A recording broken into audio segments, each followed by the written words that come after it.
अतिशय कार्यक्षम ताईसाहेब, 3 टर्मचा विश्वास लाभलेली जनसेविका, कार्यक्षम नगरसेविका सो श्रीदेवीताई जॉन अण्णा फुलारे ताईसाहेब यांना वाढदिवसाच्या लाख लाख शुभेच्छा. शुभेच्छुक विराजदादा फुलारे मित्रपरिवार, एकता मित्रमंडळ, बहुउद्देशीय सामाजिक संस्था, सह्याद्री शॉपिंग सेंटर, जुना एम्प्लॉयमेंट चौक, सोलापूर.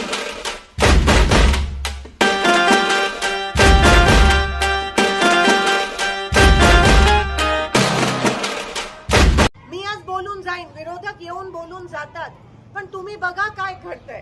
कोण पक्षाशी प्रामाणिक राहिलंय, कोण दुसऱ्या पक्षात गेले, कोण सत्तेसाठी गेले, कोण भीतीपोटी गेलंय.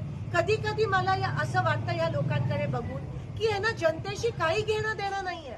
हे ना फक्त स्वतःचे खिसे कसं गरम करायचे, स्वतःची दुकानं कशी चालवायची तेवढंच माहिती आहे भाजपच्या लोकांना. आज भाजपला फक्त सत्ता हवी आहे, त्यांना लोकांची कामं करायची नाहीयेत. जर खरंच करायची असती तर मागच्या 10 वर्षात का नाही केलं? त्यांची सत्ता आहे. तुम्ही विचार करा या गोष्टीचा.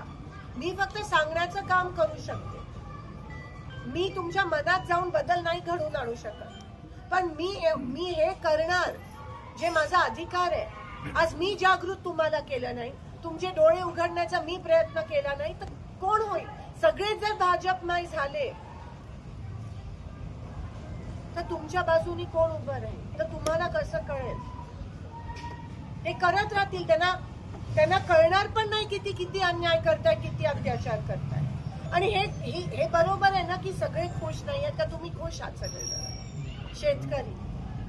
मग एवढीच मी विनंती करते की येणाऱ्या 7 तारखेला दोन्ही ठिकाणी वर ग्राम जिल्हा परिषद आणि खाली पंचायत समिती हाताला मतदान करा.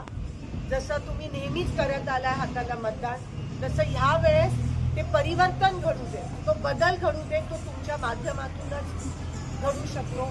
त्या लोकशाहीला तुम्ही जिवंत ठेवू शकता आणि ती लोकशाही काका तुम्ही जिवंत ठेवाल. आज एवढं भीतीचं वातावरण सगळीकडे आलं. निकाल उत्तर सोलापूरला होती, अक्कलकोटला होती, लोक बाहेर येत नाही. कोणी सोसायटीमध्ये, कोणी त्यांच्या बँकेत आहे, कोणी त्यांच्या कारखान्यात. पण नसेल यायचं तर नका येऊ बाहेर. बोलायचं नसेल तर नका बोलू.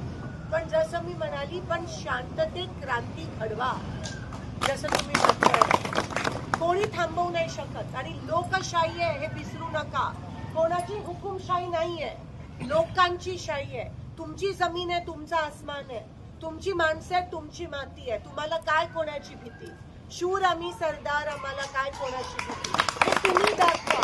आणि कसं दाखवू शकता? आपल्याला कोण लढायला बोलवत नाहीये, नाही राहिले महाराज आपल्याला लढायला बोलवायला, पण आपली लढाई ही मतदानाच्या पेटीतून झाली पाहिजे आणि ती तुम्ही करू शकता एवढीच आशा मी बाळगते आणि आपली रजा घेते. धन्यवाद. जय हिंद.